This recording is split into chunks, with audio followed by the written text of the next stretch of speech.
Welcome to the Road is Dead podcast. I'm Rob Curtis, your host, joined here in the PSIMET studio for episode number 80 with Tim Strelecki, Leah Sanda, and obviously, once again, our friend from Colorado, Mr. Mike Friedman. There we go. Thanks for joining us, Mike. We were talking just before the show started here. Turns out Mike actually did a race this last weekend, yes? Old Man Winter Classic, dude. So are you officially out of retirement then? No, I just... I was hoping you were going to say yes. I'm going to race again. I'll tell you what, I enjoyed racing my bike. I had a lot of fun hurting people, and I had a lot of fun, dude, you're so strong, I can't pull through. And it's like, fuck yeah, I got a month in. Let's go. It's interesting racing a race where people... There was no neutral start, for one. That was a problem. They didn't separate out, we were starting when people had flat pedals, and there was a group on the front that had Jens Voigt in it, and they were supposed to be a neutral start, but they didn't. Like they do, that's normal. Yeah, it was supposed to be neutral, but evidently the young guns, the young kids from, some very respectable programs here in the local area were jumping program or something, yeah. Where we're jumping the moto, and the guy in the moto didn't know how to control the front. You have to really tersely yell at people, say, dude, if you don't get, we're going to pull your number. Anyways, it was a blast. I had a great time. Was this a road race then? Was it like a sanctioned event? It's not sanctioned. It was a gravel road mix. It was a great venue. The weather was fantastic. On the start line there was 943 people. It was fun to just get out there and ride with the people. Is it really gravel road mixed, or is that just good roads, bad roads? It's all road. It was pretty hard packed dirt. At the time of the race, we had the weekend prior, it was negative, it was 4 degrees, and this weekend was 50 degrees, and the snow had melted, so it was pretty hard packed dirt, so it was pretty fast. There was some mud, some gravel, but it had been hard packed down by people pre-riding and also people driving the course. The dirt was pretty hard packed. Did you ride a gravel bike? I did, with road tires. Does that count? My saddlebag came off and was flopping between my seat, Oh my! You sure that was your saddlebag? Well, it was interesting. It really threw the weight off when you stood up. I had a great time, and can do that when you stood up and just dropped a 1,400 watt bomb. It re-whet your appetite for racing, though. Yeah, it did actually. It did a lot. I've been training since the new year, since I broke my leg and stuff. I've made some serious changes in my health and approach to things, and racing is. I have already started looking at other races that I could compete in. And I don't even care about the result. I just want to have the competition, something to train for, something to dig into and give a go at. That's it. Hulk smash. So you're saying the most important thing about it for you is the competition aspect, not the completion aspect. I think Mike competes with himself to get the best out of himself. Yeah, I like digging in and feeling the pain, and did I ride that as hard as I could? Yeah. And he also likes hurting other people. And hurting other people, yeah. That is fun. How long? It's how 50K. long was this race? 50K, yeah. Okay, and I was nice. flat out for 50K. I think I averaged 162 beats per minute for whatever that time period is. It was pretty high. My max is 170, so I was pushing it. I haven't done a race for a long, long time, so it was fun. Yeah. Did you say you got fourth? I got 41st out of 943 people. But if I had started on the front line, that's close. You have to. Okay, yeah, but it's kind of lame because if there had been a neutral start where we could have moved up, I was on the front chasing for 30 minutes before we even got to a group that even resembled a group that should be racing for time. Right, we were just passing through so many people that they weren't going for the time. It was not separated out. It should have been separated out.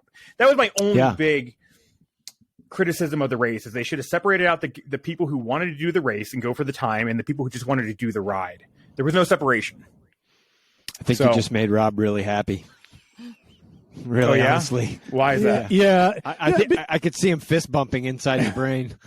Because you're touching on a lot of things that I don't like about the Fondo / gravel fun ride format. It pissed me off, honestly. It pissed me off.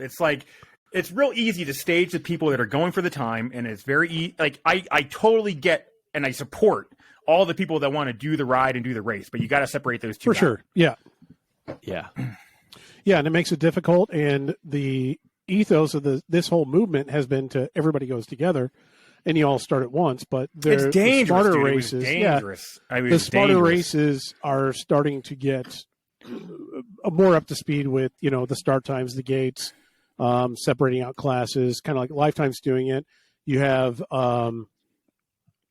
Barry Roubaix technically allows you to self-seed now, but if you're not in the first group, you're not winning it.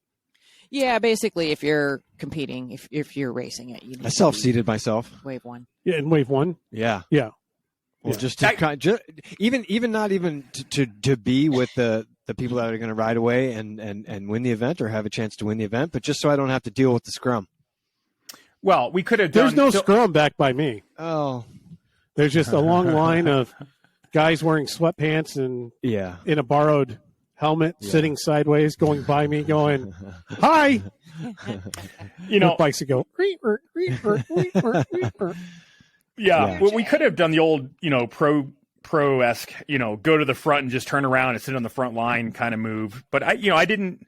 I was doing it with Gwen Jorgensen, the triathlete who's making a comeback for the Olympics in 2024, and we weren't sure how she was going to ride. We weren't sure how she was going to ride in the group, and and the conditions, and we should have just started on the front line. And she ended up third. We ended up closing a 2.5 minute gap. If you compare the Strava we had versus what the race time was, we were 2.5 minutes slower, but 2.5 minutes faster in the Strava. So she would have won her race, I'm pretty sure, and I would have been maybe top 20, which would have been sick. That's awesome. For 50K. Yeah. Well done. Anyways, thanks. Yeah. Thanks. Yeah, these are the things you learn really quickly. I learned really quickly when I started doing gravel events, whether they're a race or not. The people that want to compete with each other, they cram up to the front. You have to. Yeah, you got to pull the Olympic card. I feel so seen and heard. I got to throw that out there again. I feel so seen and heard just listening to how the nomenclature you guys and language you guys are using associated with these type of events makes me happy. I was stoked to see how many people were there. I mean, that's awesome. Good. That made me feel good. I mean, just riding with other people and going hard with other people and pulling through with other people. And then, when people tell you they can't pull through, so you just keep going. I love that feeling. Yeah, I do that all the time. Well, that's what I think that's kind of cool about the nature of racing a gravel event is you'll pull up to a group and you'll try to like pull through, but then you'll look back and people are actually hanging on, but then they'll actually work with you. Where in a lot of other forms of racing, you pull up or you try to get someone to work with you and they're like, no, they just sit up or shake you off. Negative racing. Yeah. Yeah. I just rather have someone that's willing to commit and just let's go smash. Yeah. I totally get that. In the racing, conventional racing for a lot of years, a lot of complaints have been that it's very negative. And that when you hear somebody use the phrase negative racing, that's what they mean. It's that they sit in the pack and they're content to ride at, a very reduced rate, knowing that they're saving energy for when something does go, and then they will chase the hell out of it, sit on the wheel, and just wait for it to come back. And that's the way a lot of crits have been for a while around here. So I do understand that aspect of it. And yeah, it's nice to see. I can imagine it would be nice to be up front and have other people wanting to work with you. I'm typically the guy. I don't have a perspective for it, like firsthand. Yeah. Gravel's fun when you're on a good day and you got good legs. It is interesting to see the difference in people who know how to race and pedal their bike versus people who are just strong and don't know how to pedal or position themselves or race. Like there is a huge gap in knowledge just in having raced at a higher level before, like how to pull through, where to pull through, how to breathe, how to pedal, where to, hold the line, where to go. That was, I enjoy that aspect of it. It's like playing chess in a way where you're like the strategy of the game is at a much higher level when you've done it and know what you're doing versus just you're just, a weekend. And I'm going to say a weekend warrior, someone who's super, super strong, who deserves to be there, but doesn't necessarily know the ins and outs and the flow, or like they're attacking on a climb and you just sit up and wait for the group behind you and you close that gap in no time at all. It was interesting. I enjoyed that a lot of. I enjoyed the suffer. I enjoyed seeing all the snot and shit and sweat on my glasses. Yeah, and, I was just going to say that we had a gravel race here. There's a local gravel race that goes on in April around here, and I did it last year. It's a great event. But I was having a terrible, terrible day, and I was just like sitting there suffering, just kind of, having a pity party. And I found like 3 other guys that I could ride with. And I'm like, whatever, it is what it is. And I look over, and this one guy, we're like halfway through it, and he was like strong as an ox, taking like superhero pulls. I looked over, I pulled up next to him one time to take the front. And he's just got snot hanging out of his nose. Beautiful. He's just breathing heavy. He's like, I've never done a gravel race before, man. That's awesome. I was like, I could tell, but you're doing a great job, so keep it up. Yeah, the positivity. Yeah, absolutely. Yeah, I enjoyed that. The guy's like, oh, dude, you're so strong. I can't pull through. I was like, dude, you're so strong too, man. You're doing great. Keep it up. Keep it up. Sit on. Let's go across this gap, Yeah. And like, we're like, I had no idea where we were on the road. It didn't even matter. It was just there were people up ahead and we were going. That's where we were going. Yeah. Actually, I was trying to chase down Gwen because I pulled for half an hour in the beginning and I got dropped out of Gwen's group because some guy hit it. And then I spent pretty much the whole race chasing and I got back on right before the finish. So, it was, it was fun. I mean, anyway, it's cool because in the midst of all those shitty moments that you're having, you come across, an experience like that where someone's just burying themselves and you can appreciate it. And it makes the event fun, even if you're having a terrible day. Yeah. I'm definitely hooked again on racing my bike, at least to some capacity. I'm 40 now, so, I don't know where that puts me. I don't even care. That's ancient. That's really, you're old now. Dude, I've been lifting weights in my room and, I've been, and then, trying to get focused, no sugar. I've been on the regime again, watching when I'm eating to a high level, exercising daily, getting my sleep. I'm going to be faster than I once was. I'm going to be racing again in the Pro Tour. Holy shit. I just had this wild visual of you just in your room with your weights. It was terrible. I mean, actually, it's a wild visual and I'm not going to share it. Well, I don't know what you're envisioning, but actually I've got shake weight. It's kind of like that. I took my laundry detergent bins. I don't, you can't recycle. They're not recyclable. So I filled them with water and I've been lifting with my old laundry, containers. The water moves, so it makes it hard to move it up and down. Yeah. You got to stabilize it. Like a sandbag or something. They're not recyclable, so that you just end up throw them away. It's crazy. So it's like a moving weight. It's like a shake weight. Tim, like sitting there. Well, it's not like a shake weight, but I get your point. Yeah, no, I get it. I see differences in the mirror. Yeah, my arms are getting swollen. Leah was just saying the same thing. She's been getting yoked in the gym, so she's noticing a difference. Maybe I should lift weights or do push-ups or something. Yeah.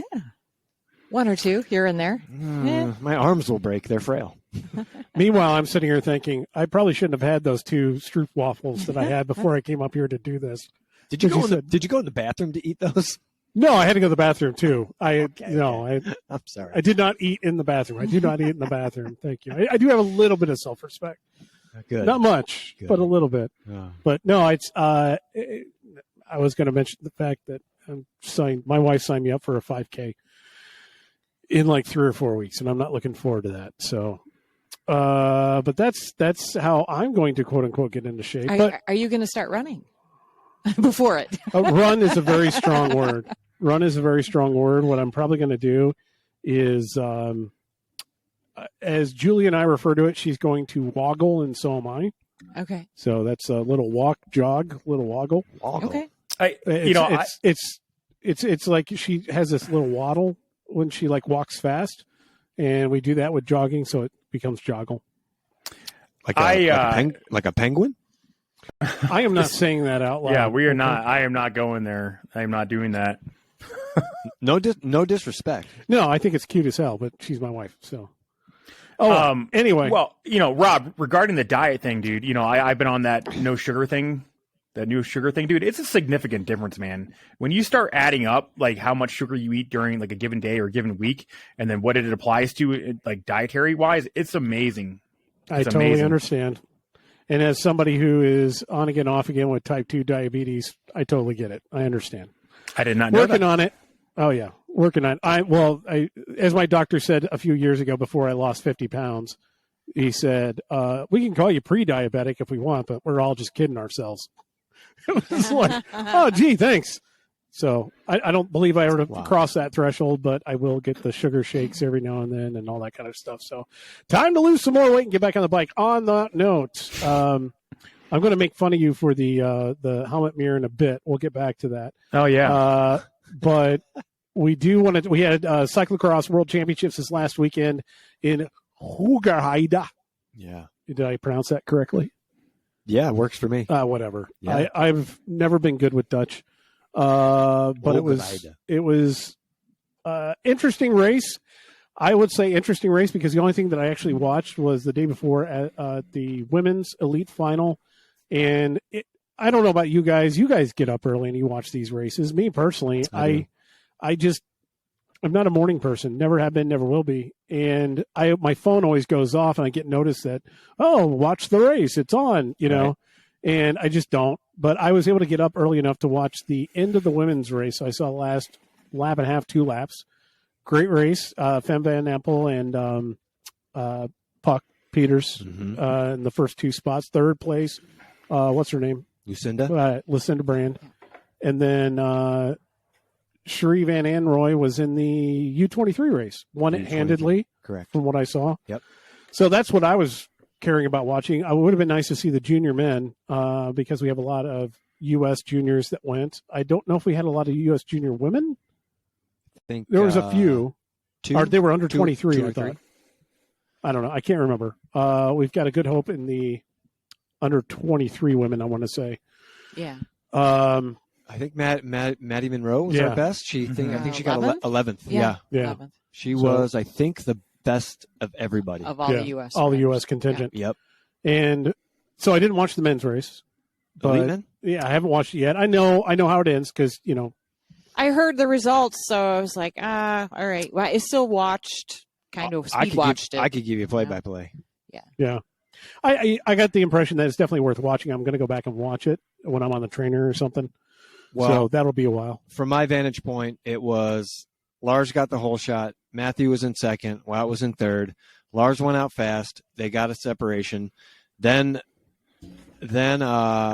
Matthew dropped a ridiculous bomb, and that blew up the whole field.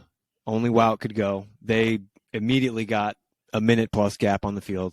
They rode around slugging at each other for 9 laps, and then Matthew put it to Wout. Like I could almost see halfway through the race that it almost looked to me, as I interpreted it, that Matthew was playing with Wout. Yeah, I could see like he made all these like dummy attacks. Like he put in hard attacks, and Wout was slow to answer them, slower than he normally is.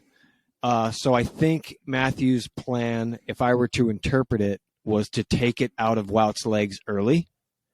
And the climb that in the middle of the course that I thought would play a different role didn't end up happening. The course turned out to be dry. Yeah, it was dry, so it was fast. It changed everything. It was against Wout in that regard. Yeah, if it had been heavier mud, slicker mud, it probably would have catered towards a Wout outcome. But, I mean, Matthew rode a smart tactical race. They both rode a smart tactical race. It's just, it was Wout's race to lose. Yeah, absolutely. He's won everything this year, and Matthew had the back issues and time off here and there to handle that. Yeah. If the course had been wetter or messier, it would have not just played into Wout's wheelhouse. It would have been a disadvantage for Matthew because of the back issue, really. Yeah, having to get on, off, dealing with that, putting the power down to get through some of that mess. But coming down to a sprint, that's in his wheelhouse. The only other place really that could have made a bigger difference, in my opinion, was the barrier section. It was apparently on an uphill portion of the course, and Matthew's bunny hopping skills are stellar compared to Wout's. Where I thought the race would have been won was there on the last lap, but Matthew played it cool and lit that sprint up as soon as they got on the pavement, and it was but he waited too. Very impressive. Yes, he did. Wout did. Wout, I don't know what Wout was doing. He was sitting, and then by the time Matthew even took off, it was like too late to even try to come around. I don't even think Wout anticipated Matthew was going to go from that far out. Was it that far though? Oh, from the last corner to the top of the climb. I mean, that's further than you would probably want to leave it. Was it the last corner? At the same time, though, he would have to go. Wout would need to go earlier. He would have to lead it out, and to even have a chance. So to not be he should have been going earlier. Yeah, he should have been going before Matthew did. Yeah, I mean, great race either way. They they did what they always do and beat the shit out of each other, which is, from an entertainment perspective, that's what you want to see. It's just the better man won on the day. The thing, I was talking to Pate about this too. I was like, how do they hold the intensity for so long, over such a long year, over so many races? Like their ability to recover is like, and then hit it. I mean, how old are they? How old are those guys? They're both 28. Young. They're both 28. They are surrounded probably by the best of the best in terms of their staffing and their soigneurs and, their wives and their, girlfriend, fiance. They've got great people around them that take care of them, and they're able to do that. I mean, I often wonder the same thing, like how can you sustain this level of racing? Well, they're not doing the whole series. That's the thing. Right. Wout started late into everything, and Vanderpool, I don't remember. They didn't do about the same. They didn't do all the road. Right. They did sections of road. They took the races that they wanted to try and or do. Yeah. And on the cross side, it was kind of the same thing. So instead of doing it, I think maybe you and I were talking about this earlier, but I've been seeing more and more people getting away from traditional periodization. Yeah. And they're going more towards almost like micro periodization. Yeah. Where they're having, these quick builds and dropping off the face of the earth and taking breaks in the schedule, not racing everything and taking short recovery sessions through there. So It seems like more and more athletes are going towards that and doing more of that. I don't know if that's just the trend of the youth. They want to go and race more. They want to be more involved. You aren't going to get these guys out of racing cross. They're always going to be racing cross to an extent. Yeah. But they still want to stick their nose into road, and they're kicking ass in road. Yeah. Yeah. I mean, when we would do training camps and we had guys like Jeremy Powers or Alex Candelaria come off the cross season, they were always so strong and so fast. It never really seemed to phase them. Powers took it a little more seriously than Cando did. Cando would kind of race the whole road season, but like they'd come to training camp and just be ripping. In the early season stuff, they were just flying. It didn't seem to. By Tour California, that was like they were flying. Yeah, so it didn't seem to affect them. You're certainly still holding on to quite a bit of that intensity, I'd imagine. But under traditional periodization, we would see racers that would try to keep it pinned through a few seasons, and they would race everything, cross, road, whatever, go the whole year, and then try to carry that into the next year. And inevitably, you would see by the third year, it would just implode somewhere. Yeah, either during the road season or during the cross season. They would be, and by implode, I mean they would just be stuck in this like tanked mediocrity for them, a never-ending plateau. Yeah, and it's just hanging there, and then they get so frustrated, and then they'd be like, I'm rethinking all of this. I think I want to just give it all up and walk away. Yeah. And the whole time you're sitting there going, just take a couple months off, get off the damn bike. Recovery. Yeah. Yeah. People don't emphasize, the recovery is such an important aspect. When I look back on my career, there's lots of times I would have recovered differently, better, more efficiently, longer, and recovery is such a huge advantage that people often overlook. Not sleeping enough, not eating the right thing, overstressing about certain things. The recovery is a really big aspect in terms of, the absorption of the training and the racing load that you put through your body, or you put your body through. Absolutely. Yeah. I'd be really curious to see, it'd be really interesting to see what their recovery is like between events, at racing at such a high level. There are leaps and bounds above everybody else. Genetically, they're in the 1%, but then, they're like, it would be interesting to see what they do for recovery. Yeah. Well, I think I've heard the only thing doing it right. I heard the only thing that they do is that thing where, if you can sit, you always sit instead of stand. If you can lay down, you lay down instead of sit. That's their entire recovery regime. Why stand when you can sit, and why sit when you can lay down? Yep. Yeah, that thing. Yeah. Even from a food I've heard that's perspective, good. That they never have sex. Yeah. So that's the other. Hey, one. there's a lot of. I think there's a lot to be said true. for that. I think there's a lot to be said for that. I used to have a secret that I used to do, which we're not going to talk about right now. Like it to people. Like it to people. Some people know about it. But I swear by it. I study it over and over and over myself. We could get into it if you really want to get into it, but whatever works. You let the pressure build up? Is that what you're saying? Or the opposite, I think. The opposite. I think okay. I think what he's saying is that he played with the monkey before every race. Yeah, but then you'd stop. Okay. Yeah. All right. You'd like get it up there and then stop because I've heard of this. If you finish, I've heard of this. If you finished, and I'm telling you, I did this. How have you heard this? I read it somewhere. I read it somewhere that like just in the book. Sure. I used to be. I'm only embarrassed about it because we're on this podcast. But the reality is I probably studied this 100 different times, and every single time that I made a mistake and it got too far in, I would have a terrible race. Terrible. And then every single time that I hit it just right, man, I would be flying. So you just got to get that anger there, man, where you just deprive yourself. What are we talking about here? I don't know, but let's keep this ball rolling. Well, Jamie, we have an explicit rating, but come on. Is there an explicit rating on it? How does that work? I don't know. Yeah, so I don't know. I just clicked the thing that says explicit. So, well, because Jamie, we have swear, We have somebody that, even though they made a New Year's resolution, continues to swear like every 5 minutes. Yeah, Son of a bitch. Honestly, that's actually one of the hardest. Today. I'm trying to be because it's kind of funny because somebody brought that up to me yesterday at the show, which we'll get into. But they said, "Oh, it's really funny, Mike, with the whole swearing thing," and then he swears nonstop. It's great. I love hearing that. I never, ever, I've never screwed up in front of the kids when I'm teaching the kids. But man, when I'm like in front of other adults or like on my own, I swear, even in front of my mom. It's like a problem. Yeah. I'm going to stop. But it's a hard one to stop.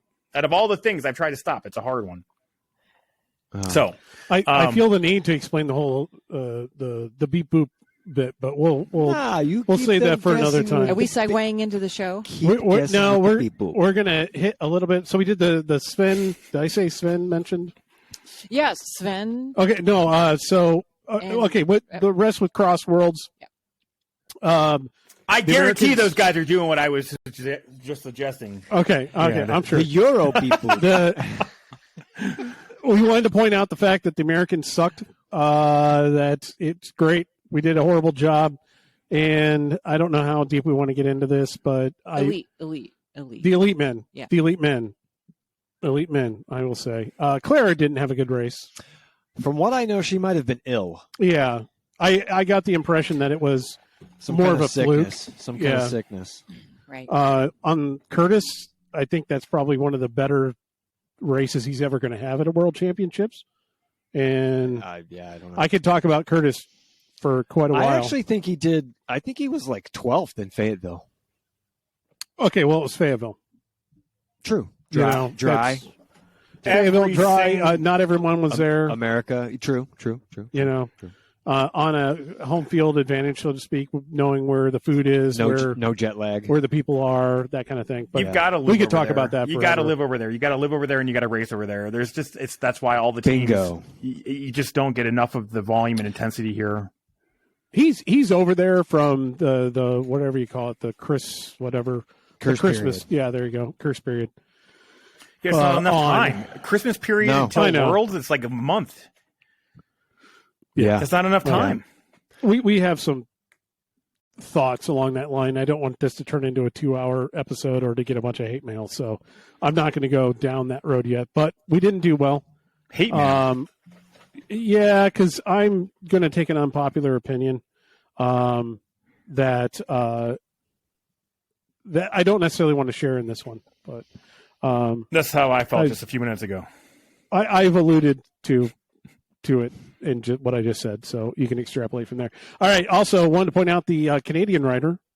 Oh, Michael Vandenham. Yeah, when I was watching the start of the men's race, I noticed that he had a crash in the first turn. I'm sure many of you have seen it in the replays and maybe if you watch it live. But I noticed that he grabbed his hand real quick and did a huge jerky motion. I'm like, oh, something went wrong there. Gets back on the bike, finishes the race. I think 33rd, which is commendable. Given that he crashed and was dead last in the first corner. And then I saw a visual of his finger that dislocated. And if you haven't seen it, just Google it. It's basically, I think it's his ring finger on, I don't know, left or right hand, but it's at a 90-degree angle. And it's pretty gruesome. And he just grabs that thing and yanks it back, gets on the bike, and it's like, let's get her done. That's happened to him before. Fairly high, I believe. Yeah. 33rd. Was it 33rd? 33rd. Yeah. So he was behind Curtis. Yeah. Okay. Yeah. All right. We had this idea that maybe he had finished in front of Curtis, but maybe not. All right, so wait. He's had to have that problem before. I mean, you can't just talk about that and then go on to the next thing. Like, come on. Like, I mean, he crashed, right? He dislocated his finger, and then he's on the ground, and he's like, "Oh, let me just fix that right there, and then get back in the race." Like, basically, just like that. Yeah, that's Have you crazy. looked at this? I saw the video. I saw the video. Yeah, it was awesome. Yeah, he's pretty nonchalant and pretty quick about it. Like, I don't know about nonchalant, but he's quick about it. Just tweak that back in. But dude, it's had to have happened to him before. How did he know? Like, if I just pull it this way and turn it that way, I mean, that would be my instinct. That would be my instinct. I mean, it's 90 degrees. Well, something's not right. Let me fix that. I have a pinky toe that dislocates all the time, and I just grab it, yank it, and pop it back in place. Yeah, I'm not disagreeing with you, Mike. I'm sure that maybe he has had dislocations, but you also got to think that if he hasn't had a dislocation before and he's that amped up, it's badass. World Championships. You're in the first corner and everything. You see that, and it's pretty easy to do the math to go, that's dislocated, and just grab it. I don't know if it's pretty easy I just need to put it back. I don't know if it's easy to do that math. It's either broken or torn. I mean, you have an assessment. There's like a 3-second, like, okay, it's dislocated or broken. I'm going to just see. Oh, it's dislocated. I'm going again. It's usually that like couple seconds where I want to go, Mom, and run to my mom. No, he legitimately grabs that thing, cracks it back the other way, and picks up his bike. It's pretty awesome. It's impressive. My kind of guy. That is. Dude, if that was a soccer player, if that was a fucking soccer player, and dude, all those soccer players, you guys are all so weak. Every single soccer player that ever feigns their injury, you are weak. Weak. I love it. Weak. Absolutely. There would have been red cards. All sorts of people would have run onto the field. It would have been a mess. Yeah. Here we have cyclists dislocating, resetting it while they're racing. We have Hoogerland or whatever his name was with the barbed wire and all that. That was amazing. That was amazing. But on that note, one of the promising junior racers on the boys' side, AJ August, I believe, he had an unfortunate incident in the start, I believe, and I don't know exactly what happened, but I did see an image where his skin suit was completely shredded from on the right side, and he still finished, I think, top 20. And that to me is the type of athlete that USA Cycling needs to go after. Yeah, someone with just grit and determination and doesn't give a shit what happens in his race. He's there for a reason. Yep. That's racing on instinct. It is awesome. I have to say that I'm not disappointed in the U.S. team. Every single – and I've been part of those teams where we've gone over there and gotten our asses kicked. It is a time thing, an exposure thing. It just takes time to get used to the intensity and then racing at that intensity and then believing that you can do that intensity. There's a lot that goes into that. I'm pretty proud of the U.S. team there. I don't even care about the result necessarily. It's nice to see the results grow. So how do you take it from where they are now to where they got to go? I won't say I'm disappointed in them per se, but I'm going to say this: if we consider ourselves to be one of the nations to be considered in the cyclocross arena, cyclocross is a very popular discipline in cycling. If we're talking about racing in this country, now granted, we can say gravel is more popular, whatever, but cyclocross is more popular than road for a lot of the country. And if we want to consider ourselves to be some sort of a world power in that, you would think that we would start really actually investing some time and money. We all know that our NGB, though, USA Cycling, is its primary focus has to be track because of the Olympics. Cross is not an Olympic sport, So they're never going to have the money to really focus on it, to the point where all the money for everybody that went over was put up by the Mud Fund. It's like, okay, so it's the Mud Fund, so it's a bunch of Northeasterners who are just kind of buddy hanging out and sending each other to go party in Europe. That's a gross exaggeration. I understand that, and don't attack me. Don't at me, bro. Yeah. But it's in general, sure. I think that they did an okay job for what we have, but that's kind of like, being happy that somebody took a shit on the floor and you mostly wiped it up. We did a good job wiping it up. For years. It's not just now. This has happened for years. Yeah. Whether it's the track program, and you have moments of glory in there, and you have some athletes, like the Ashton Lambys that are coming in and crushing certain aspects of the track scene, right? But by and large, name me a cross rider that's gone over there without having lived over there and crushed it. Name me a track team or even a road team that's gone over there and crushed it. No, nobody. No, I think you hit the nail on the head when you spoke about them having to live over there for a prolonged period of time. Like for a cross season, you go over in late spring, early summer, you experience the culture, you network, you get involved in other races that aren't cyclocross. Jump into some kermesses. Because it's really cool to win the USCX, but that's like winning the chili cook-off in your local state fair. It's not going to get you where you want to go. I wouldn't say it's state fair level. That's more like, neighborhood potluck dinner. Whatever. I just think like Mike had said, they need more exposure. And whatever that means and however they go about giving them that, I mean, they're definitely getting it now. But I'll tell you though, dude, it's not even just the exposure though, dude. It's the mindset of being over there and then slowing it down and believing in the process and believing that you're capable of doing it. Because having lived there and raced there, like nobody ever sat us down and specifically talked about, believing in your ability to be at the front and racing at that level. Like it was never really ever discussed, and it's kind of weird to say that, the psychology of it is such a huge prominent part when you're hurting at that level. It's not just doing the races. It's like having the belief that you belong there, So in a perfect world, USA Cycling has the funds to send young upcoming riders for road, for cyclocross, or anything to spend significant time over there racing. There are, I don't want to say they don't. There are programs over there. USA Cycling is not sending people, but there's like I can't remember the name of the house, but there's a house over in Belgium that basically a lot of U.S. riders can go and stay at, get some sort of support. It's kind of the USA Cycling. They changed it. I don't know. Yeah. It's the USA Cycling Service Course for all intents and purposes. It's in Sittard or Sittard. So it's in the Netherlands. So there's capability there. I'm not going to say they've never done anything. I have known about Oudenaarde, the house in Oudenaarde. There's a couple of different places I don't know. you can go. I don't want to. I don't want to. I don't know. I really don't know. But I know enough to know that there's something there. That there's been programs that have been developed over the years. Yeah. But there's Belgium. just not. Mm-hmm. There's not like the regimented. Okay, we're going to grab 10 of you and go over there.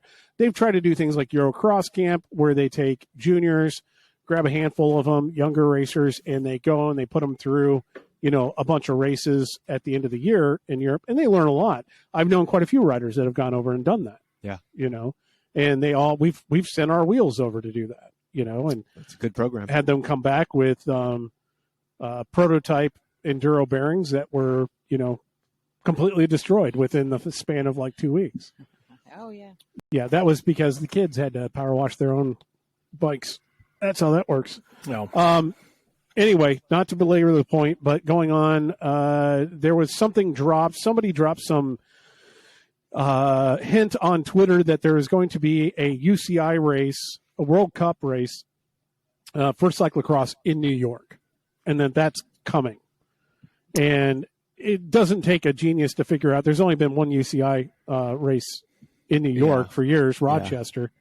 So apparently that's going to end up becoming a World Cup, not necessarily this year, but the post made it seem that was going to be the only World Cup in the U.S. And so everyone started going, well, no, obviously then Trek is out, Arkansas is out, and no European is going to come over here for one World Cup race. So everyone's going to skip it. Yeah. So very quickly somebody came back on and was like, no, there's still going to be Trek.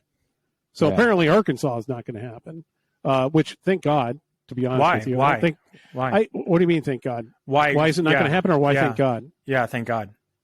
They have no one. You could have world championships there, and what kind of crowd are they going to have? The passion for cyclocross isn't there.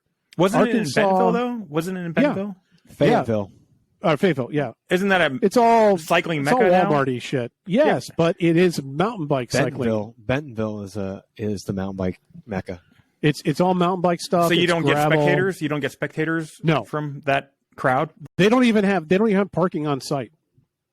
They had to apparently bus people in. I mean, I have a hard time. I can't I mean, we need more communities like that. So how can I can't sit here and like badmouth that. I mean, I want that race to happen, but I'm not going to like how there's a lot of things about that particular race that make me not like a huge fan of it. Who am I to poo-poo a world-class event that goes on in the U.S.? But when I look at it, the course was very uninspiring. They tried to change a bunch of things about it. Not the best course. I don't think it's going away. Yeah, but they only did it once, right? And then they've done it. They did UCI races there, and then they turned it into. There was a World Cup twice, at least twice, and then they had World Championships there. Yeah. So and real quick, dude. I mean, the influx of Walmart money is a pretty powerful thing. I mean, the more money we can get into the sport of cycling, the better. Whether that's from SRAM or Trek or the Walton family or whoever it's going to be, dude. We need more money. We need more people in the sport. I mean. I'm not going to disagree with you, but at the same time, it's kind of like saying, God, it's beautiful weather in the South. It's still the South. If you don't like living in the South, you don't like living in the South. I would love to see a fund started by, someone that has the ability to start a fund that could help other races in other areas. Because I do think what you're saying has some validity, and some of the other things we said, we need more races, around the country, not just in one area. But we've had a lot of UCI races in the past all over the country, and a lot of them just keep slowly disappearing. Yeah, and because the sponsors keep going away, so we can't. There was an article, but then there was an article written. What happened was we had Cross Vegas, okay, and so when they started moving the World Cups to the United States, we had one that was going to be in Montreal or something, or in Toronto or something like that. There was going to be one in Canada the first year. That dropped out last minute.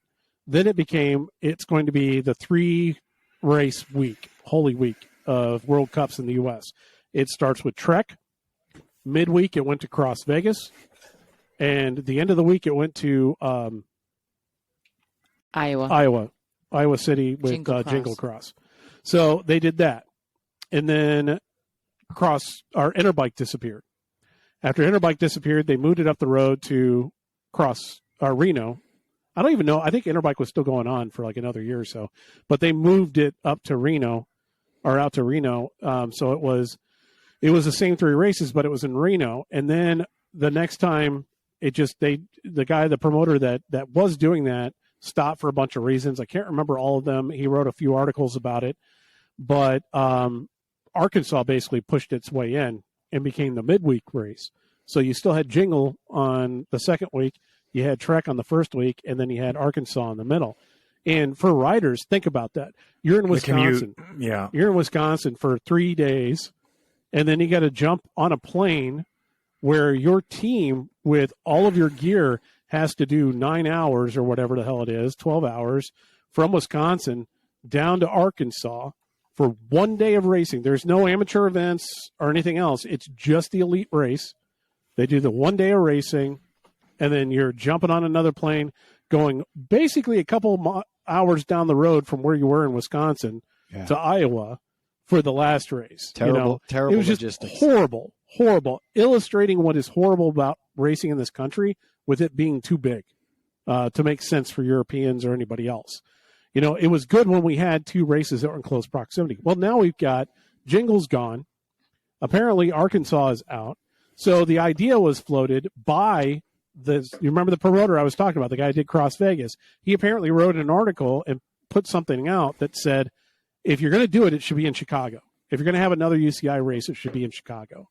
So basically saying couple Trek with another World Cup race in Chicago. That's cool. We love hearing things like that. The Chicago community loves that. What was killer, though, was Sven got that, retweeted it. And are you looking it up? What did he say specifically? I don't know. It'd be something along the lines of a beautiful city for a World Cup being so close to you are so not Chicago. Excited to say that. Meanwhile, I'm like, this is, I don't see it happening. I know. What are they going to do? They're going to do it like NASCAR in the city? Well, no, we've already done a UCI race here. We've done 4 days of UCI racing here. That's before my time. Yeah. Now, granted, it wasn't great. It was at Indian Lakes. Yeah. Yeah. So it was Arkansas 2.0. I can't. I mean, less climbing, less interesting course. Yeah. Yeah. Well, no, we have. We can go back out to Kentucky. You know, the logistics. I mean, you won a national championship there. You telling me that's not UCI worthy? No. Anyway, he said. Sven put me on said. The spot. How do you put me on the spot? Sven said. Nobody gives a shit about that. He goes, Chicago is the best city to combine with Waterloo. Let's go for it. And he was quoting Cycling News, a Cyclocross World Cup in New York. And he said, Chicago is the best city to combine it with Waterloo. So let's go for it. So, got to love that. I mean, how do you, so logistically speaking, Rob, without, like poo-pooing on different communities doing and well, then sponsors. I can't talk because that's what I do is I poo-poo on different communities. Yeah, but dude, the stuff that you say, you're very, you say it very clearly. You have a lot of great opinions, and it's not necessarily poo-pooing, but like, how do we get those races Mike, back? are you married? Because, we should be dating. I logistically, I would love to see more racing in Bentonville, more racing like everywhere, not just, like I don't want to see them happen and then go away. And then also I don't want to just see elite level racing. So how do you go from Waterloo to Chicago and then keep going south logistically so that it makes sense for the teams and riders to keep going where everyone can make money and it makes a lot of sense for the sponsors? You need 3 World Cups in the U.S. Yeah. So what's the next city you need below to make that? It one trip. What's the next city below that? Louisville. Like Louisville would be good. Okay. Louisville would be a good one. Yeah. I would say Louisville. We've had a world championships there. Granted, they're not Kansas using the City same facility anymore. We've had world national championships twice now, if you count next year. Yep. And that's on 2 different venues, completely different venues, let alone how many UCI races they had at Eva Bamman before they had the world championships there. So there's been so many races at a national or international level in Louisville. It's pathetic. Kansas City, let's just keep going guys. south. Let's just keep Kansas going City, south. KCCX. St. Louis. They could absolutely handle it. St. Louis could put something together. That's It'd be sick. If we had a whole series of races that just started and just went south so that the teams go we step should to do step something to step. like that and call it like the U.S. cross thing, U.S. Cross Cup. That's what I'm talking about, dude. Let's be supportive. Let's not poo-poo. Let's figure out solutions. All right, we have a U.S. Cross Cup or U.S. What do they call that? USCX. USCX. Is that what it's called? Yeah, 4 cities, 8 races. Totally awesome if you listen to Curtis White. But I'm not pooing on Curtis. Okay, I actually like Curtis. I like listening to Curtis. I think he's an intelligent man that brings a lot to racing. Yeah. To our point, we were having a conversation earlier about Jesse Anthony being involved. And while Jesse Anthony is very committed to what he's doing, quite honestly, I don't want to wish an early end to Curtis's racing career. But when he gets to the point where he's no longer racing, I think he would do an amazing job as a coach. I think he would be more successful in a coach and mentor role than he is currently as a racer. And that's not, I'm not shitting on Curtis. I'm not shitting on Curtis as a racer because obviously we're sitting here talking about it and critiquing him and criticizing him for whatever, but he's on that level and we're sitting here. So I just think he'll make a very, very good coach and mentor if he decides to go that route. I'm hoping to God he does, and I'm hoping to God that route exists for him. You know what I mean? I think USA Cycling would be stupid not to give him an opopportunity. Yeah. Isn't Hyde with Jesse at USA Cycling? So anyway, yes.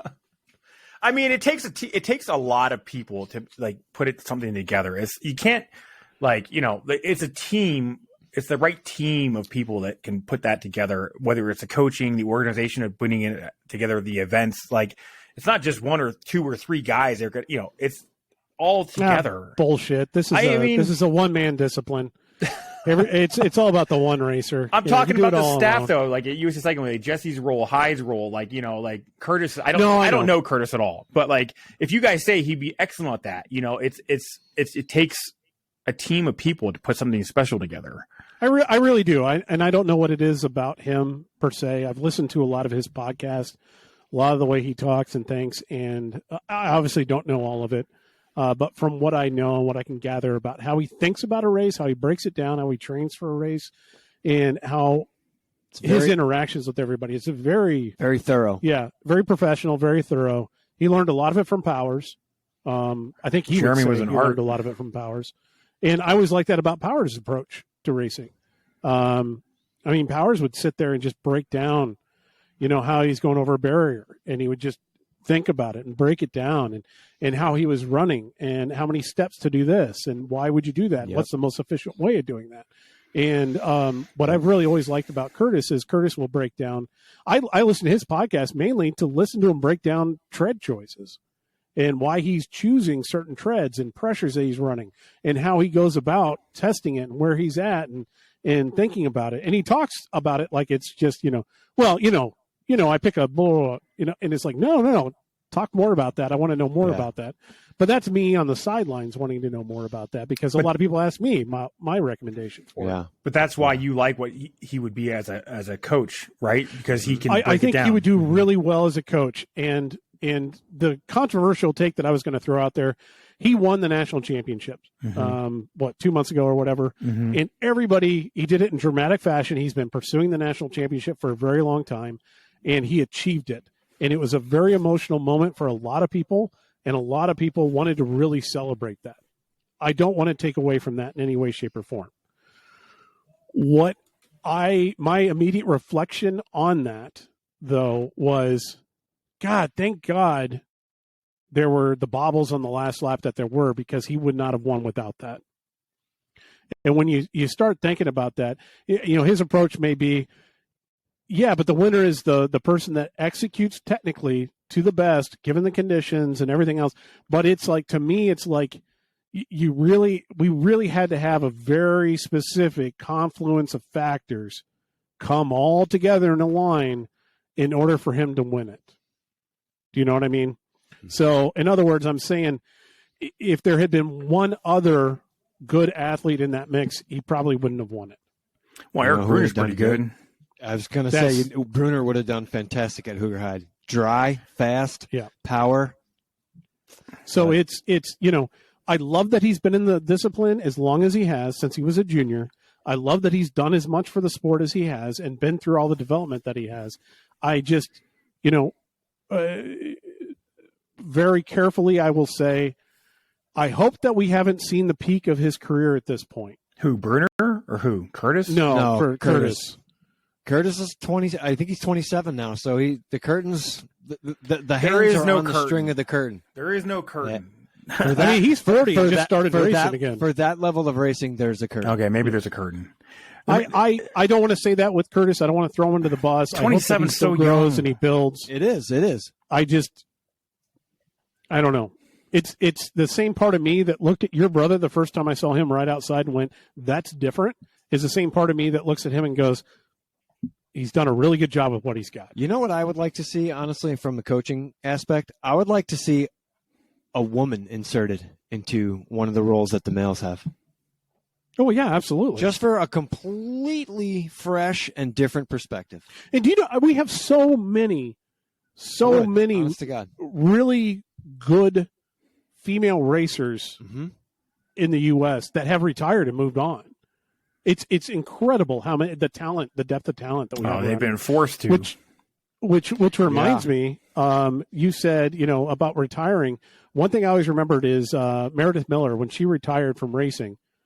Meredith Miller, pink kit up there. When she retired, she ended up racing again, like another couple cross races after that. And we kept going, like heckling, like, I thought you were retired. And she's like, I'm retired. I'm not dead. And it's like, yeah, good point. Once a racer, always a racer. Stellar competitor, both in soccer. She was in soccer, went on to cycling on the road as well as in cyclocross. I mean, and is still active to this day, so it's like, I'd love to see her get involved in something. And you can go on and on and on about Georgia Gould. I mean, she's raising a kid now, at least one kid that I know of. She disappeared and all of a sudden popped up and raced national championships. I mean, you could even take any of the nationally accomplished or world accomplished female mountain bikers or anyone like that and mountain biking. Throw them into a role of, hey, you're going to be a riding coach. Yeah. Who's to say, there's no rule that men do it better than women. They just have a different perspective. Totally I'm sorry, agree. you mentioned mountain bikes, so I'm going to be over here on my phone. Oh, yeah. Let me know when you guys are done. You and your It's bike racing. Wow. You have a fat bike, dude. I know. I don't know. Oh, don't. It's all bike racing. All bike racing is awesome. Exactly. I know. Exactly. I know. I love bikes. Bikes are cool. So that's the Sven Chicago thing. On and on about that. Jumping forward, Wahoo. Wahoo made an announcement a few days ago about a steering mechanism of some sort. I did not read into it. I saw it. Didn't interest me, so I moved on. It wasn't what I thought. For some reason, I had pictured something else. So what we saw at the show was basically almost like a video game controller that sits between your hoods, and you just kind of like a paddle. Yeah, almost like you're driving like a Ferrari. Yeah, we were talking about. We spread the article around. I just saw Wahoo steering mechanism. I thought it was like the other ones where it just kind of rotates. Yeah, well, you have the like front your front wheel. Yeah, on basically bearings, and you rotate it, and that's kind of what does it. But it's not. And we actually saw it at the show. And at first, I just thought it was some cool phone holder that went between the bars, the hoods. Mm-hmm. And I was like, cool, I'll put your phone there. Because, sometimes I use my phone to ride on Zwift as opposed to using the TV. I watch TV, and use the phone to record it or whatever. Yeah. But I do find myself on Zwift sometimes starting to lean when the starts to turn. It's just like an instinct. I don't do that, but I do the cringe when you ride through the when other you riders. Ride through somebody at an intersection. It's like, Did you, Mike? Did you say earlier that you read up on this device? Yeah, I did. I looked it up a little bit. I think what I really like about what Wahoo made is that they made it compatible, not just for Wahoo products and RGT, but they made it compatible for people that are on Zwift. A lot of these products are, how else do you make money? I think it's a bit of a gimmick. It's like making it more gamified. It's gaming, like for sure. You have the ability, but if the thing is not enough people are going to have this device, and I don't know how much of an advantage it is to take the inside line or to sit in the draft as much as it is to have one of their higher end trainers I want to say that faster. Right. Yeah, and you're referring to what'd you call it? The X6 or something like that? I think it's their X6 trainer. Yeah. The other announcement that they have some hack on their newest trainer that essentially ups the sampling rate of the data stream coming out. Yeah, that's what we're talking about. Yeah. Mm-hmm. You get a smoother thing. Faster and faster response. Yeah, the more data packets going across. That's definitely needed for racing indoors if anybody's ever really going to make that a thing. But on this gaming kind of thing, it really did. It seemed like paddle shifters. Almost, it is paddle shifters, and it uses your gyroscope on your phone to lean your. You can reach it with your thumbs while you're in the hoods, and it's like levers, and you can press down on it, and it will tilt the phone, and then the phone acts as your steering. But apparently, either RGT or the system. I keep talking about Wahoo's thing. Is it called system?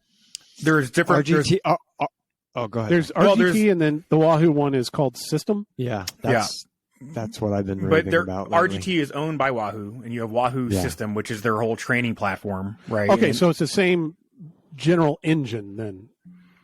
RGT. It's slightly different. You have to have different, you have to download different parameters, different apps, protocols to use each one. But it's all the same. Steering is now integral to the RGT experience. I just started up RGT on my phone. It's a great platform. I downloaded it, but I haven't used the platform yet, and I actually do plan on moving to it. We talked to the guy, and he's just like, yeah, absolutely, get everyone on it. They need it, quite honestly. Wahoo does. We've already talked about the financial situation that they're in.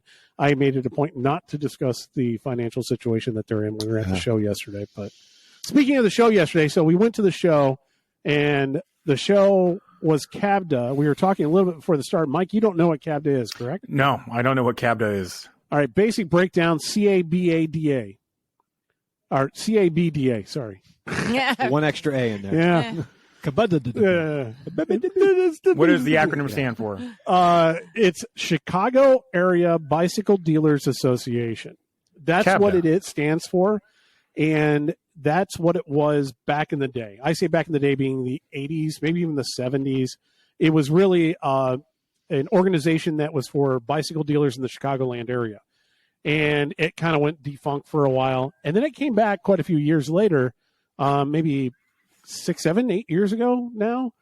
They came back, and right around the time when Interbike was kind of sunsetting and going away. Yeah.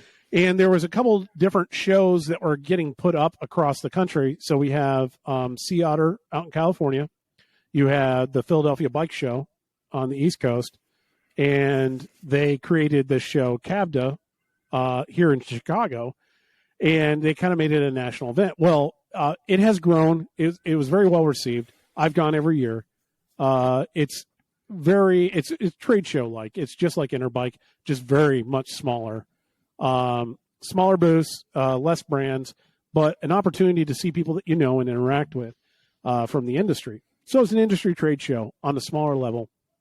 They now have CABDA on the West Coast. They have an East Coast version, and then they call this CABDA Midwest, which I still refuse to do because saying CABDA Midwest when the C in CABDA stands for Chicago is kind of redundant.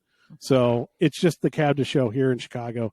And again, for those of you that are in Chicago and listening, go ahead and throw me under the bus. It's not in Chicago. It's in Schaumburg.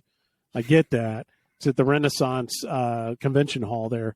But it's a very large trade show.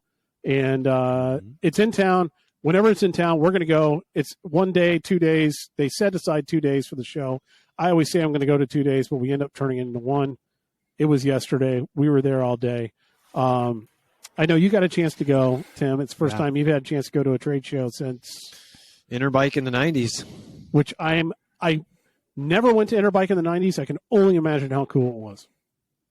Not really. I mean, really? It takes, well, back then it took probably 3 to 4 days to cover the entire floor with every, you had, back then I was in BMX. So it was like, the BMX section was primarily where you stayed. And then you would like venture out and walk around the roadside and make fun of it all. And then as like a grown man, that's where you live. So yeah, Interbike was a wild show. It was a circus. Most like, a headache, if you will. Yeah. It's funny you say that because every time that I went to Interbike, I did the exact opposite. Yeah. I avoided the BMX section like it was a plague. Yeah. And you would occasionally see these shop rats. That's when I started calling the guys in the shop rats. I'd heard the term before, but I really called them shop rats from the BMX section. They would come out and, anytime that like Abus had free beer or whatever during whatever hours, you see all the shop rats come out of the BMX. Yeah. And they would go and grab the free beer and then go back. It was always awesome to watch. They didn't have 24 packs in their little designated space anyway. You go by the Chrome booth and they were talking about, here, you can carry this 12-pack with this custom bag made. You sling it over your shoulder, that kind of thing. Now it goes on your frame. Oh yeah, true. I've heard that. So, general thoughts though. I mean, it was small. It was intimate. I did notice that it seemed, obviously decades between Interbike and CABDA that's going on right now. For me, I just noticed I was like, holy shit, there is a lot of e-bikes. That's the only thing that stuck out in my mind. I couldn't really see past the e-bike because it was like every aisle we walked up and down, there was some sort of like e-bike product. Yeah, I totally get that. Away. Yeah. I mean, Leah, you've gone to Interbike and you've seen it kind of change. You've gone every year at CABDA. Do you think it was more that direction this year than before? Or oh, heck yeah. I mean, it was definitely very, very heavy on e-bikes this year, which makes sense. And unfortunately, a lot of the stuff that we're accustomed to seeing at the trade shows weren't there. Like? About half of the nutrition companies that we're used to seeing definitely weren't there. Some of the wheel and hub and crank manufacturers that we're used to seeing. Let's go through it because I do want to list them off. So we had who was there? Yeah, who wasn't? Who wasn't there? Like other people were mentioning. So White Industry wasn't there. Industry 9 wasn't there. Boyd Wheels was not there. Head was not there. In general, FSA wasn't there. Rotor wasn't there. Rotor wasn't there. I don't think they were there last year. Park Tools wasn't there. Park Tools was not there, and they used to have like a huge setup. They bring the trailer in. Yeah. I mean, there were all the distributors were there. Yeah. Q wasn't there. Q. Yeah. Well, is Q typically there? That's good. I don't think so. Holly wasn't there. I don't feel like I saw as many of the clothing companies there. So like shoes and cycling wear and all that stuff. There were some there, but nowhere near as much. So a lot of that was not there. A lot of the nutrition wasn't there. Some of those, and bike brands, even some bike companies. I mean, it pretty much you saw adventure and you saw e-bikes, like 80%, it felt like.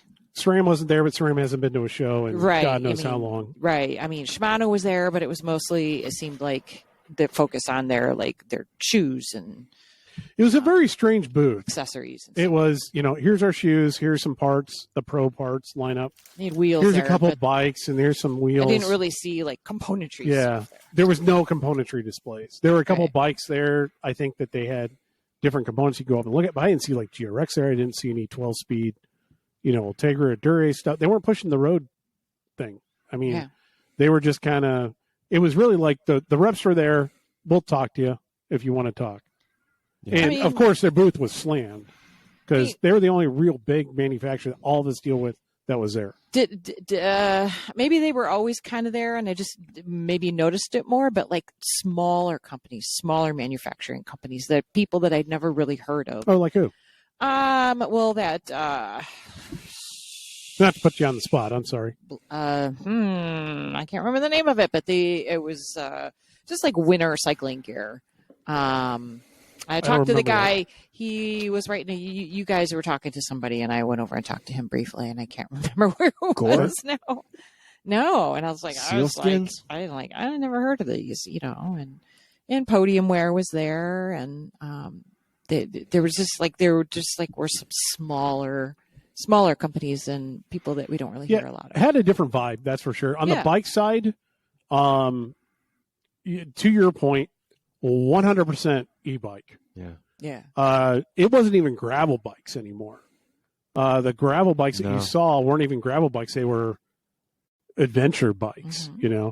To your point, I think you were saying earlier there really wasn't anything, or maybe Leah was saying earlier, there wasn't anything really labeled gravel either. No, it didn't seem to see anything that was really like branded gravel. I mean, it was there, but it wasn't like in your face there. Yeah. And I wasn't really even looking for it. And I saw something out of the corner of my eye that like I was like, oh, that seems more adventure. But I wasn't really paying attention to that. I was looking for things relevant to us. Honestly, I expected it to be bigger. I thought it would be bigger than it was. I think it's been larger in the past. Would you agree? Maybe not last year. I think it was bigger this year than last year. But yeah, I definitely think. And the vibe there, I think, was more friendly. Positive. Yeah, positive. Friendly. And, I didn't know what to expect because the industry's kind of... Yeah, it's in a weird spot right now. Weird space. I really wasn't expecting it to be as upbeat seeming as it was. But it was good to see. I mean, I had a good feeling coming out of it. I had a lot of really good conversations with a lot of people. Yeah. Which I don't want to say that never happens, but it feels like it happened more this time. Mm-hmm. That it was people were really wanting to talk, and that was a good thing. I think that's good for relationships for the industry as a whole. Yeah, and head in the right direction. I thought it was great. I intentionally showed up later in the morning. I think we were all talking about it. I was like, it opens at 10. Let's go at like 10:30, 11. Because the line when they start and first open is huge. And I got there closer to 11, and the line was completely out the door. No, you texted me at like 10:20, and you were like, "Where are you?" And it's like, dude, we said 10:30 to 10:45. I figured you were going to be a lot later because you're always late. I think I was just asking. And I was like, I got there perfectly timed because the line was finally inside. I am always late. Later in the day, not late for things, but later in the day. Right. There was a lot of people, which surprised me, and it took quite a while to get up there. Yeah. You came in a little bit after me. I was a little bit behind you, yeah. And I kept texting him. I was like, dude, you don't want to wait in that line, because it was freezing cold outside to wait in the line. The line moved fast. It did after a bit, but I was like, dude, you want to get up here and... I didn't want to cut the line. Just tell him I was like, when you come up, I'll be like, hey, thanks for parking the car, man. Nah, nobody gave me a hard time. Yeah, you get some weird looks. So if I cut you in the line, I'm sorry. Apart from that, good show. I think it was worth going to. We're seeing a lot of people. One thing that surprised me was the number of people that came up and said, "Hey, love the podcast. Thanks for doing it." Or they like brought up something that we've been covering in the last few episodes. So thank you to everybody who is listening. Big thanks. Yep. And it's kind of funny because I had a couple of people point out, they were like, you know what? That one episode that you did on X, Y, and Z, and they were like, that really nailed it. I don't know if you really realize that. And that individual was working at that company at the time. And this is an episode I did 5 years ago, something like that, 4 or 5 years ago. And they were like, yeah, no, it was our unofficial mantra. We weren't allowed to talk about it, but yeah, you totally nailed it, what they were doing. Somebody else was like, it's interesting to see, you were saying that certain things were going to happen, and now we're watching all of it happen, as we're getting to those spots. So, I don't think we're done seeing those changes. So if you're a fan of the podcast, have listened to the old episodes, maybe go back and listen to a few specific ones. You might want to send me a message. You should specifically listen to the one where Mike talks about his visit to the White House. That one you definitely should listen to. Absolutely. That will leave you in stitches. Yeah. He's like, that was by far one of the best ones that I've listened to. From I'm sure there's a whole bunch on there that are good. It was great, humorous. You're hilarious, but it was just a great story too, to see that experience you had. Yeah. I forget all that stuff happens. It all blends together. Yeah. I just flashed back to the image of him in the bathroom trying to wet the such a just great to make it all the story. Same color. Yeah, such a great story. Make sure you guys go listen to that one. And think on Definitely your toes. Worth your time. Any products that you saw that were interesting that are coming out that kind of piqued your interest? Nothing. A couple little things from Muck Off. They have the little AirTag holders. You can hide the AirTags inside your tire, or you can mount them on a bottle cage mount. That was because I was looking at it and I was like, all right. Is this a bike tracking device? Figure out what this is. Yeah, we all sat there staring at these things going. I was like, these really cool anodized colors. And I was like, they're tracking devices? AirTag? So the AirTag, so you can put them on your bike. And I think that's a great idea. I mean, that's a huge issue here. I don't know what when your bike gets stolen. Yeah. Yeah, the bike. Yeah, they have deal. They've got a mount that goes on your bottle cage, goes on the bolts, and then it's under the cage, so it's kind of sandwiched in. You can't really see it. Oh, your garage door openers.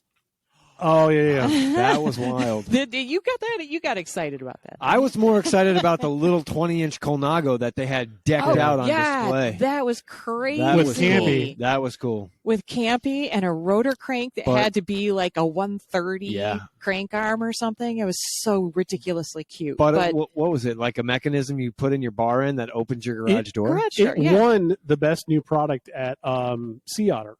This year. Blows me away. Or last year. I mean, such a simple concept. And I guess it just depends on where you live. I mean, if you have a garage door, if you have an opener like for a gate or something like that, or, you don't have like a code you can put in your, just push a button on your handlebars and it opens your garage door. That's a product for Beverly Hills. Yeah, not all of us live in a gated community. So, So it's but what if it could... It's a garage door opener for your bike? On your bike? Yeah, that you just put in where your bar end is. Like where you put your DI2. Imagine if you live in like a condo in the city or something, you could have the ability to pop the door open as you're rolling up to the building. Or a lot of those have, doors or gates or garage doors where, it accesses to the bike storage unit for that high rise. So you could use it for that. I could see, for me, I would be like, okay, I would really. Does it make a noise to people? The whole time, though, he was talking, I was sitting there thinking to myself, I've got an app that, opens up my garage door. No, you got to pull that out of your pocket. But it's at the end of the ride, It's not like I'm having to do it every 5 minutes. Yeah, it does. The electronics in those things are very small. There's not much to it. It's just a radio signal. So, is it a radio signal? They were. It's a. What is this? I was just staring at the bike. Yeah, the bike was cool. It's like the RF signal or whatever. Anyways. Yeah. So that's that. They had a Muck Off had a on the chain. The tracker though. The tracker they had one that goes inside the tire. Yeah, it's mounted to a tubeless valve onto the inside, so it's like it just hovers inside the tire. You never inside find a that. tire. Yeah, gets covered in sealant. Yeah, it's like covered. It's completely sealed and covered in a thing. Oh, I didn't see it. Yeah, okay. yeah, that makes sense. It's like a silicone cover that covers the whole thing. Stealth. AirPods completely covered in. It's interesting. Seal. I posed a question afterwards, like today. I don't know. Is it just the Apple tags? Just the Apple AirTags, at least because right now. the problem with Apple AirTags to me is that because of the issues that they've run into where people are putting tags on like people's cars without them knowing and then tracking their whereabouts and things like that, Apple has made updates to where if there's a tag riding with you that it doesn't know about, you get an alert on your phone that says there's an AirTag that's traveling with you. You can then click a button and play a sound and go and find where it is. And that's the only thing that kind of, if it only fits Apple AirTags, I've always kind of been dubious of how effective an Apple AirTag is going to be for tracking your bike. At some point, they're going to be able to track it down. If they're going to realize it's inside the tire, it's going to take them some time to get it out, right? And the bottle cage mount ones, they have some sort of a security bolts with it. So it's not something that can be removed super easy with the tools that a thief might have on hand. So you would have a period of time to maybe find your bike. Yeah, no, and I guess in short term, that would be, hey, I'm looking, get it real quick. That would be cool. There are some other companies that offer tracking devices for bicycles that are specific to the bicycle industry.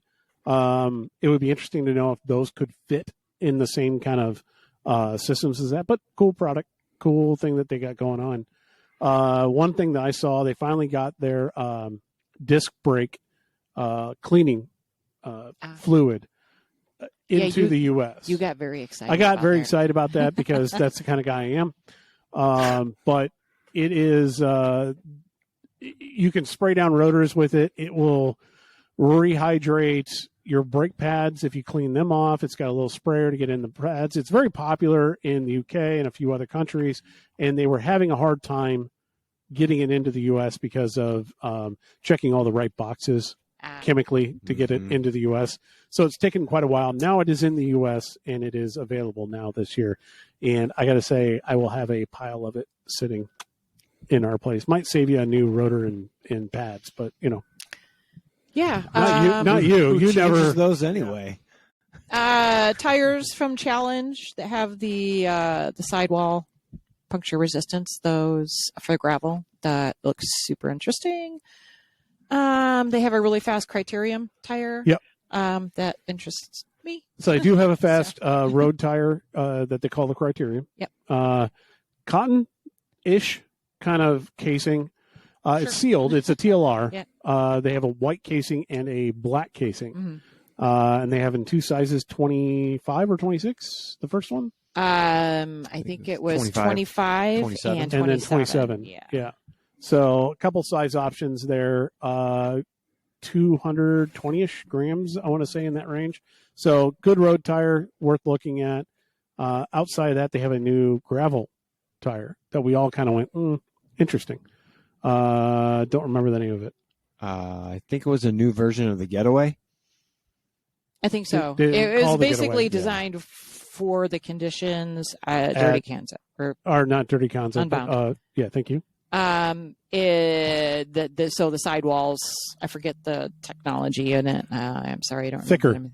But very, very puncture resistant sidewall. But it seemed to be, it's got that puncture resistance built in, but it also seemed to have quite a bit of pliability, suppleness to it. Yeah. So you get the protection and the good ride quality. So if you're looking for a new gravel tire, maybe think about adding that to the repertoire. The trade-off obviously being it's a slightly heavier tire, but so be it. Anything else from CABDA struck your fancy? Did you guys see any radars? The Garmin radars? Anyone competing with Garmin on that? Garmin wasn't there. Garmin was not there. Good one. No, we didn't see them at all. I think I saw CADI. I think they're the only computer. CADI was there, yes. Yeah. CADI. Interesting. Wahoo was there, obviously. But. The last time we were there that I saw a computer company, they also had, that's when I met Thomas Pren. And he was working for Brampton. Brompton is a bike company. I have to take this.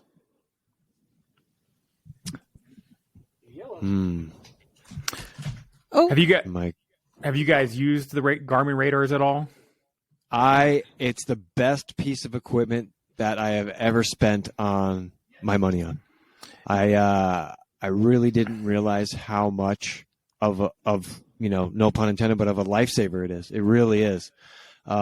Explain why, because from my perspective, I have the one that is a tail light and a radar connected with my head unit, and it gives you an audible alert when traffic is behind you. I forget what the range is. It's pretty far. But what are you going to do about it when there's traffic behind you? There's traffic behind you. I mean, I can hear it too. So it gives you quite a range. Like I think over a half-mile range. So you have time to look over your shoulder, see what's approaching you, and adjust where you're riding accordingly. That's at least how I use it.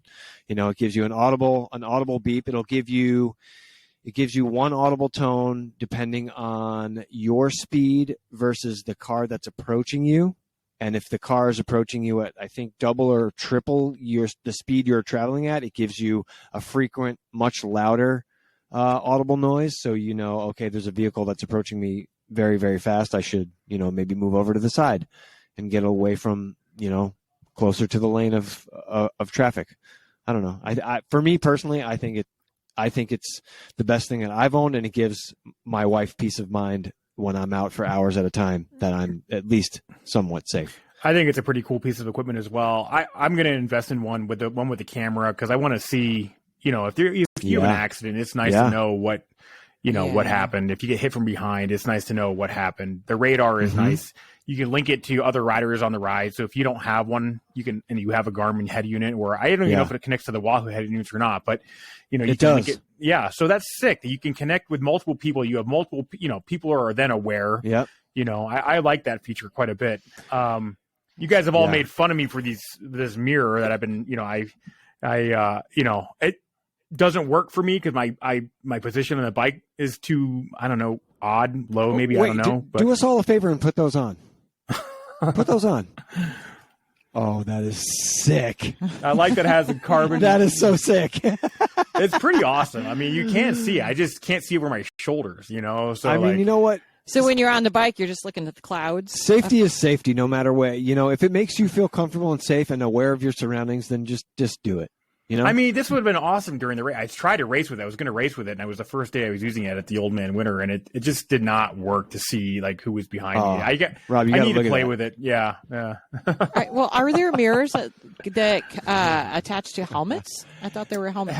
That is a helmet mirror, so the position is off. Oh, okay.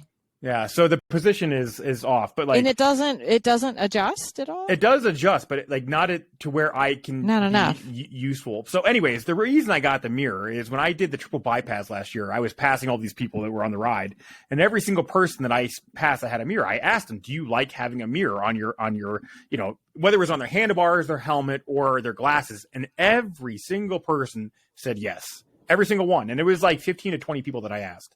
So, wow.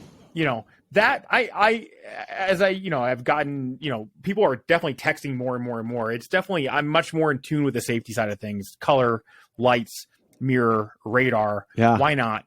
Radar with a camera. Why not? Front camera too. Why not? You do it in your car. You have a garage door opener now. Why not? Yeah. You have, the thing is, I want to do the double mirror. So I have two mirrors. So I look more like a car. And then you're like, look, I got two mirrors.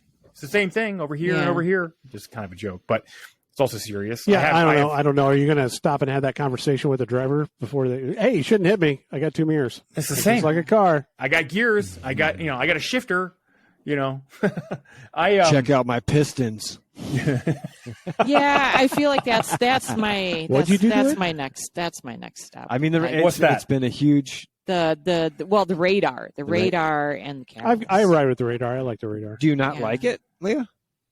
I don't know. It's like I tried to do just like a GoPro type thing, and it's like I can't figure it out. It's too complicated. The radar is super easy. And so I get squeamish about the whole like I don't want to have to deal with all another this thing electronic to think about. things. It's definitely another thing. The current Garmin Varia radar also has a camera built into it. The early feedback was negative, but I've heard some people that do negative that really do like it. Yeah, just on the camera side, it was bulky, not very. It's like the same size. Yeah, I don't have. No, in terms of having to work with the camera files, set it up, download stuff. The camera was easy. It's just like I gotta get files. They're all in these chunks, and what am I supposed to do with this? Yeah, but that's because they're broken down. You can just delete them. You just file delete. And then you go on to the next thing. That's fine if you're just doing safety recording and you just want it to constantly loop over and stuff. But, what if I think I tried to use a camera for a couple bike races once, and I ended up with like 8 different files, and I had no idea how to figure out how to put it's your settings when you start it. Yeah. You can set it to auto create a new file. And then halfway through the race the battery it would died. shut off. Yeah. It's like, if you're I have a few races where I actually recorded, and I got the mount, and I got everything set up, and I have the video somewhere. It'll be nice to look back on someday. But it struck me very quickly that no one wants to watch me get dropped. Well, and I feel like other people make this look so easy. It's like, here, check out my race. Yeah, they build in. I have no idea how to do this. There's software that does it, but think about it though. That's their hobby. Yeah. So I mean, they're good at it, and there's a lot of forums for it. There's a lot of information out there, and you can build up a really cool system. It just happens to not be our hobby. Speaking of which, and I know we're getting long here in the time. We're at 1 hour and 25 minutes or whatever, but the coverage at the Cross Worlds was pretty cool. With the drone flying behind, that was pretty sick. The drone was fabulous. That was amazing. Yeah, that was. Would that be annoying to have that behind you in a race? I wondered. I can't even imagine. I'm sure they're aware of it and that it would be out there. I did see a drone. I don't know if it was this season, but maybe it was earlier in the early season. They had a drone for the women's elite race, and it was fantastic footage. And then for the men's race, it disappeared, and I heard the UCI was like, nope, can't have it. Yeah. It's been up in the air for off and on for years. It's fantastic footage. Because there's their big concern. UCI would allow it in certain ways, not in certain ways. It could be on the course, could be off the course. Their concern was what happens when you lose control and it crashes. Could it affect the outcome of the race? Oh, yeah. And so I don't remember all the steps. I'm sure a lot of other people do know that, but it went from you can't have it to you can have it, but it can only be in certain sections. It can only cover this percentage of the course, and it can't be directly over the course itself, just in case it fails. This time, I was very surprised to see it in the coverage, but they had the damn drone like on the course, following the riders between the tape. Like you could see the lines they were taking, and I was like, "This is awesome! If they can do this, and do it safely, and not directly affect the outcome of the race, then by God, yes, please, and give me more." It'd be cool if you could get. Oh, go ahead, Mike. No, go ahead. Finish what you were going to say. And then I was just going to say it'd be cool. You know how some of the road racing now has cameras on board. Rear cameras, front cameras, and some of that. I don't know who does it. I think it's Velon. Mm-hmm. They have some really cool in-race footage. It'd be cool if they could figure out a way to do that in cyclocross. I would love to see that, like a POV. Small little camera on your bars or on your stem or something. I mean, they do it in the road races. I don't see why they couldn't do it in a cross race. As far as they will. As far as the drone stuff goes, I mean, some of these pilots are incredible flyers, right? And it just comes down to battery life. Can it cause an accident? Look, if a drone's going to smash into you, I'm sure it can cause an accident. But the value of that content. It's the UCI. They were coming at this from the standpoint of, I have a brother-in-law who has a drone, and he crashed it 3 times. No drone. They don't understand. Listen, drone technology has changed massively, and the ones that they're using to actually film stuff, to your point, the pilots, the battery life, everything, crazy stuff. We have a gentleman on our team who uses one quite a bit, and he had it out at Trek. And he allowed me to sit there and watch his phone and watch the coverage that he was getting off of it. It's just amazing. Yeah. Shooting in 4K. And you can fly it anywhere. He bought off the internet somewhere, and he's got goggles on to control it and everything. It's pretty cool. I've got one sitting right here that'll follow me wherever I want to go. And it's unbelievable. Everything okay? So if you're out on like a on a dirt road, kind of in the middle of nowhere, you could remote control it while you're riding your bike, and it'll follow you. You give it like a signal, That don't you? awesome. And then it follows you where you're going. Not even a cool. signal. You just carry a beacon on it, dude. It's sick. It's unbelievable. I've seen those with like runners. That's pretty cool. That's how you get the cool Instagram reels where they're out running in nature alone. And they're just running, and you just have great, coverage of them. I often wondered how they got that. There's people there's a doctor of mine that he will do hikes, and he'll get up to a summit, and he'll start it up, and it starts right in front of you, and you can tell it to like go away, and it like zooms out, and you can see the whole like mountain that he climbed. Yeah, you don't even have to. Yeah, I mean, it takes a little bit of time. Skydio is the company that I recommend. I mean, they're unbelievable. Yeah. Yeah, I've wanted to see more and more of the biking side of that. I've seen some people try a little bit of it, but I'd be interested in seeing it. Yeah. But on that note, we are long in the tooth. We need to get it moving on. So thank you for joining us this week and listening to the podcast. As always, like and subscribe. Go out to YouTube if you're watching the video version. If you're not watching the video version, go out to YouTube. Find our channel, Road is Dead, and subscribe to the channel. Like it. Any of the feedback we can get, we always love comments. Please leave them, give ratings, do whatever. If you're listening to the audio version, do it with whatever podcasting thread that you're using, Threader, to get it. We can always use the support with that. Anything else to add? Buy some chamois cream. Get some, Enzo's buttonhole chamois cream wherever you get your bike stuff. And if they don't have it, ask them to carry it. Tell them you know a guy. All right. Thanks for listening to the podcast. Any feedback can be submitted to roadisdead@gmail.com. But apart from that, Riverside down. Riverside down. Enjoy the ride. See you next time. Check you later.